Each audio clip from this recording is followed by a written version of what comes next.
नमस्कार दोस्तों, स्वागत है आप सबका हमारे नए वीडियो में। मैं हूं सचिन चौरसिया, आप देख रहे हैं द इन्फॉर्मपुर। जैसा कि जानते हैं कि बीपीएससी शिक्षक भर्ती 2023 पहले चरण की प्रक्रिया समाप्त हो रही है।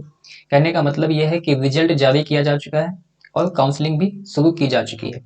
ठीक है, तो लगभग बच्चों को नियुक्ति भी इसी महीने दे दी जाएगी। ठीक है, तो अब यहाँ पे ये महत्वपूर्ण बिंदु हम बताएंगे कि ये इंपॉर्टेंट क्यों है। कि जो पहले फेज का जो हमारा एग्जाम था, और आप लोगों को पता है कि लगभग दूसरे फेज में भी वैकेंसी 70,000 प्लस वैकेंसी आएंगी। तो इसका जो फर्स्ट फेज है और सेकंड फेज है, आपस में एक दूसरे से लिंक बहुत ज्यादा इंपॉर्टेंट है। ठीक है, क्योंकि पहला जो हमारा फेज था उसमें ज्यादा से ज्यादा बच्चे एग्जाम को नहीं समझ पाए, क्योंकि एग्जाम का जो एक्सपीरियंस था वो नहीं था। लगभग पहली बार तैयारी हो रहा था। ठीक है ना। तो यहाँ पे उन्हें नहीं पता था कि कैसा एग्जाम का पैटर्न है, कैसा एग्जाम आएगा और क्या मतलब प्रोसेस रहेगा, कैसी प्रक्रिया रहेगी। तो अब यहाँ पे ये भी समझना है कि बहुत से बच्चे जो काबिल बच्चे हैं वो पहले फेज में यानी कि रिजल्ट अपना नहीं उस हिसाब से मतलब कर पाए हैं, जिस हिसाब से जिस हिसाब से उनकी तैयारी थी या जिस हिसाब से उनकी चाहत थी। ठीक है, अब यहाँ पे इंपॉर्टेंट क्या रह जाता है कि जैसे मान लो कि पहला फेज था, पहले फेज में हमने क्या समझा कि एग्जाम पैटर्न क्या है। ठीक है, एग्जाम पैटर्न क्या है, डिफिकल्टी लेवल क्वेश्चंस का क्या रह सकता है, इन सब चीजों को ध्यान में रखते हुए अब उसी हिसाब से बच्चे तैयारी कर रहे हैं। ठीक है, अब जैसा कि हमने देखा कि जो पहला फेज था हमारा, जो फर्स्ट फेज था, उसमें हमने क्या पाया। अगर हम चीजों की बात करें तो टोटल जो वैकेंसी थी हमारी वो लगभग 1,70,461 वैकेंसी थी। ठीक है, 1,70,461 टोटल वैकेंसी थी हमारी। ठीक है, अब यहाँ पे 1,70,461 वैकेंसी में पीआरटी की अगर हम बात करें तो पीआरटी की वैकेंसी टोटल वैकेंसी थी हमारे 79,943 वैकेंसी थी। ठीक है, अब पीआरटी में बच्चों ने अप्लाई किया था लगभग 7,52,514। इसमें आधे बच्चे बीएड वाले थे। ठीक है, और आधे बच्चे डीएलएड वाले थे, जिसमें बीएड बाहर हो चुका है, यानी कि जो कंपटीशन पीआरटी के लिए बचता है वो डीएलएड वालों का बचता है। और तब भी ये जो एग्जाम हुआ ये बहुत से बच्चों को समझ में नहीं आया, क्योंकि जब बच्चे एग्जाम दे रहे थे तो एकदम टफ लग रहा था, और उसके बाद जब वो अपना आंसर की मैच करते हैं तो उनका अच्छा खासा स्कोर रह रहा है। लगभग हम अगर बात करें तो जो कट ऑफ गई होगी वो यूआर की गई होगी 70 प्लस, और यूआर फीमेल की बात करें अगर तो 65 में भी कट ऑफ गई है। ठीक है, तो यहाँ पे पीआरटी की अगर हमने बात करी तो पीआरटी में हमने बताया कि जो टोटल वैकेंसी थी वो 79,943 वैकेंसी थी। ठीक है, और हमने बताया कि इसमें जो पास हुए हैं टोटल बच्चे, टोटल जो कैंडिडेट पास हुए हैं वो लगभग हुए हैं 72,419। इतने कैंडिडेट पास हुए हैं। अब हम ये देख लेते हैं कि इस पीआरटी में जो टोटल कैंडिडेट हैं वो 62,653 पीआरटी यानी कि सामान्य जनरल जनरल विषय। कहने का मतलब जिन्होंने जिनकी लैंग्वेज हिंदी थी वो उनका रिजल्ट जो है वो कितने कैंडिडेट पास हुए, 62,653। ठीक है, पीआरटी के लिए, जिसमें युवा पास हुए हैं 25,744। और अगर हम ईडब्ल्यूएस की बात करें तो 6,702। और एससी की बात करें हम 7,584 कैंडिडेट पास हुए हैं। और एसटी कैटेगरी की अगर हम बात करें तो 501 कैंडिडेट पास हुए। ईबीसी 12,069 कैंडिडेट पास हुए। और बीसी की बात करें, ये बैकवर्ड क्लासेस हैं, वो इकोनॉमिकली बैकवर्ड क्लासेस था, 8,040 कैंडिडेट पास हुए। और अगर हम फीमेल की बात करें, बीसी फीमेल की बात करें, बीसी फीमेल 2,013 कैंडिडेट पास हुए। फिर आता है हमारा उर्दू की विषय की बात करें, ये तो हमारा सामान्य हो गया, ठीक है। उर्दू विषय की बात करें तो उर्दू में जो कैंडिडेट पास हुए हैं वो 7,793। फिर आता है हमारा बंगला।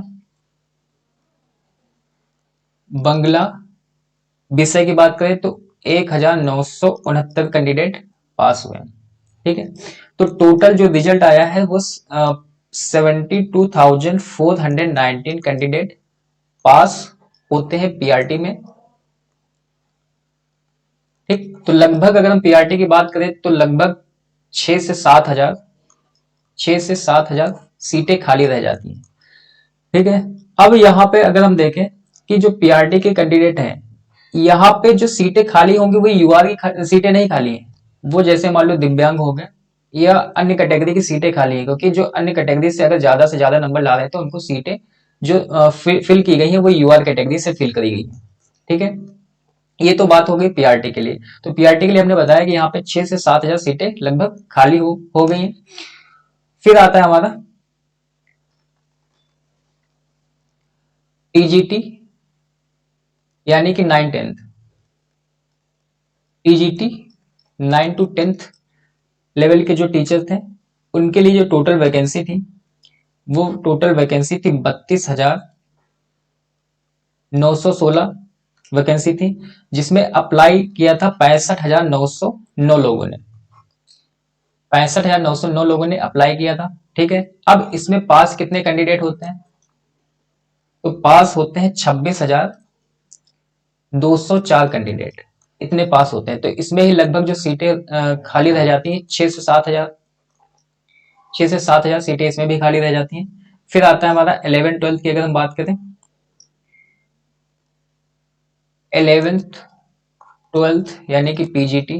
तो पीजीटी में जो टोटल वैकेंसी होती है वो 57,602 वैकेंसी होती है, 40,275 लोग अप्लाई करते हैं, ठीक है। अब इतने लोग अप्लाई करते हैं तो पास कितने होते हैं पीजीटी में?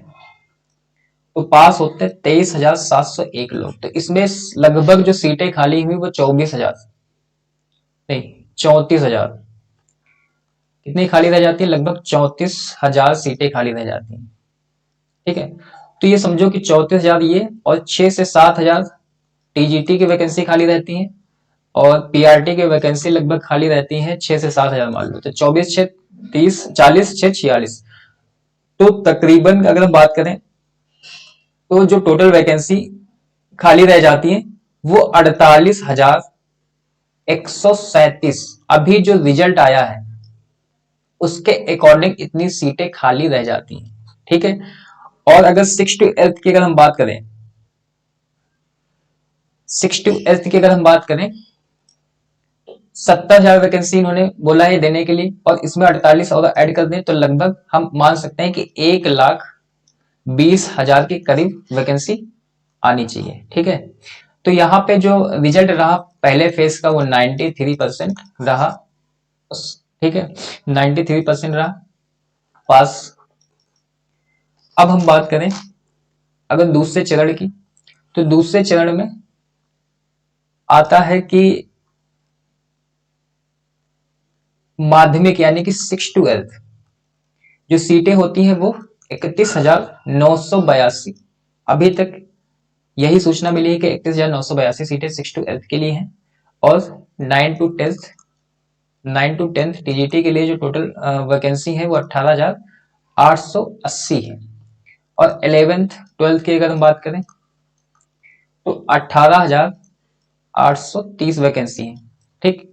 तो लगभग अगर हम बात करें 6 से 7 हजार 9-10th में बढ़ जाती है तो लगभग उतनी ही हो जाएंगी जितनी पहले थी। तो 18 6 24 25,000 हो जाएंगी वैकेंसी टोटल 9-10th वालों के लिए। और सबसे ज्यादा जो सीटें खाली रहेंगी वो 11-12th के लिए खाली रहेंगी, क्योंकि हमने बताया कि जो टोटल वैकेंसी खाली है वो लगभग वैकेंसी हमारी खाली है 12th लेवल की, यानी कि लगभग वैकेंसी खाली होती है 34,000 के आसपास, ठीक है। तो यहाँ पे ये बात हो जाती है 18,830 11-12th की वैकेंसी आने के लिए कहा गया है, ठीक। तो अब यहाँ पे बात आती है कि अगर ये पहला जो फेज है हमारा, पहले फेज में लगभग 10,000 कैंडिडेट जो हैं उनके पास डीएलएड है, सॉरी उनके पास क्या है, बीएड है, यानी कि दोनों डिग्रियां हैं, बीएड भी है और डीएलएड भी है।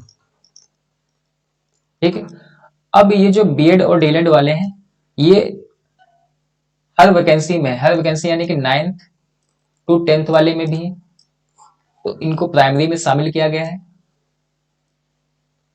एक इनका पीआरटी में भी रिजल्ट रहा है और 9th-10th वाले में भी रिजल्ट रहा है। कुछ ऐसे कैंडिडेट हैं जिसमें जिनका 11th और 12th यानी कि पीजीटी में भी सिलेक्शन हुआ है। अब ये डिपेंड करता है कि ये लोग सिलेक्शन किस में लेते हैं, जिसमें लेंगे तो उसके अकॉर्डिंग और ज्यादा सीटें खाली रहेंगी। और बहुत से जो कैंडिडेट हैं, ठीक है, बहुत से कैंडिडेट हैं जिनका सीटेट ही नहीं क्लियर है, लेकिन उनका रिजल्ट डिक्लेयर कर दिया गया है, यानी कि वो डीवी में बाहर हो जाएंगे। ठीक है, वो डीवी में बाहर हो जाएंगे क्योंकि उनका सीटेट क्लियर नहीं है। और 4800 बच्चे वो लैंग्वेज ही नहीं पास कर पाए। लैंग्वेज यानी कि बहुत आसान पेपर 1 आया था, ठीक है, पेपर 1 बहुत आसान आया था, तब भी इतने 4800 बच्चे फेल कर गए। ठीक है, तो सीटेट और जो लैंग्वेज फेल है वो सब बच्चे जो है डीवी में बाहर हो सकते हैं। तो इसके लिए गवर्नमेंट या तो वेटिंग लिस्ट निकालेंगी, वेटिंग लिस्ट निकालती है, ठीक है, या तो ये जो सेकंड फेज है हमारा यानी कि बीपीएससी टीआरई 2.0, इसमें वैकेंसी ऐड होंगी। ठीक है, यही चांस है। तो अब उनके लिए फायदा हो सकता है जिनका कुछ मार्क्स से रुका हुआ है, अगर वेटिंग लिस्ट आती है तो उनके लिए फायदा होगा क्योंकि इन्होंने 1 टाइम बुलाया है। ठीक है, और जो लोग वैकेंसी का वेट कर रहे हैं उनके लिए तो और अच्छा है क्योंकि भाई वो वैकेंसी जो होंगी वो ऐड हो जाएंगी टीआरई 2.0 में। ठीक है, तो यही हमारी इंफॉर्मेशन थी इस वीडियो में। यहीं तक। अगर हमारा वीडियो पसंद आता है तो इस वीडियो को लाइक और शेयर जरूर कर दें। ठीक है, और जो लोग नए हैं वो लोग हमारे चैनल को सब्सक्राइब करना बिल्कुल ना भूलें। तो मिलते हैं नेक्स्ट वीडियो में, तब तक के लिए जय हिंद।